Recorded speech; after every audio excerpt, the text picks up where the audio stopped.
terang itu makin dibutuhkan di tempat yang semakin gelap. Apakah di ruangan ini kita butuh sebuah lilin? Tidak ada manfaat. Bahkan cahaya lilin betul-betul nyaris tertutupi.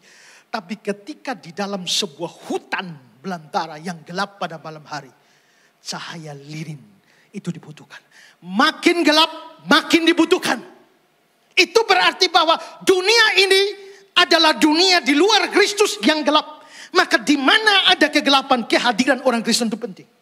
Saya ingat cerita Pendeta Yusuf Roni. Pendeta Yusuf Roni pernah cerita bahwa satu hari dia didatangi oleh seorang pemuda. Dan pemuda itu minta dukungan doa. Dukungan doanya, Bapak Pendeta tolong doakan saya supaya saya bisa keluar dari pekerjaan saya yang lama ini. Dan pindah ke kerja baru, dapat kerja baru. Memangnya pekerjaan yang lama kenapa? Oh Pak Pendeta, di sini seluruh perusahaan ini hanya saya Kristen sendiri. Semua agama lain. Saya tidak nyaman, jadi doakan saya supaya saya pindah dan ketemu teman-teman Kristen. Lalu Pendeta Yusuf Roni bilang, mari kita berdoa. Dan dalam doa itu Yusuf Roni berdoa supaya si pegawai ini tetap di sini dan tidak pindah-pindah. Lalu dia kaget, kok pendeta kok doanya lain, saya minta lain. Ya, karena kalau semua di sini gelap, kamu satu-satunya terang, terus kamu pindah. Lalu siapa yang menerangi semua di sini? Justru saya harus berdoa, makin banyak orang Kristen ada di sini. Bukan berdoa orang Kristen pergi. Di mana kegelapan, disitulah orang Kristen dibutuhkan. Makin gelap, maka makin dibutuhkan orang Kristen di sana. Shalom saudara-saudara yang saya kasih dalam Tuhan Yesus.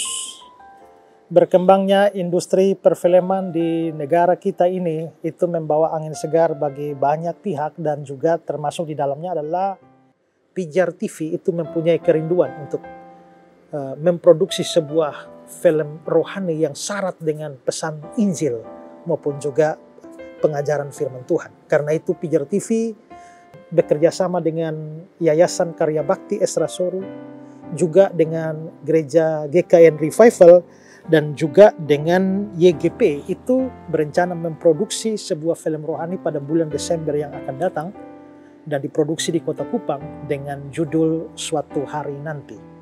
Saya sendiri akan terlibat di dalam film tersebut yang mana akan memberikan pesan-pesan rohani apa yang didapatkan dari film tersebut, yang tentu saja syarat akan pemberitaan Injil dan pengajaran firman Tuhan.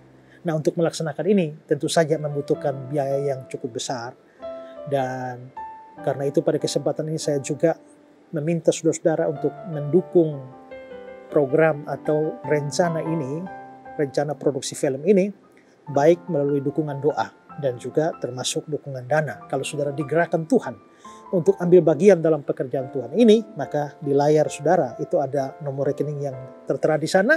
Saudara bisa mentransfernya untuk memberikan dukungan bagi produksi film Pijar TV, Yayasan Karya Bakti Esra Soru, Gereja Kristen Injil Nusantara Revival Kupang, dan juga YGP. Dan biarlah apa yang saudara berikan itu akan membawa kemuliaan bagi nama Tuhan, dan banyak orang bisa mendengar Injil, mendengar firman Tuhan, pesan-pesan firman Tuhan melalui film tersebut suatu hari nanti. Tuhan Yesus memberkati saudara sekalian. Shalom.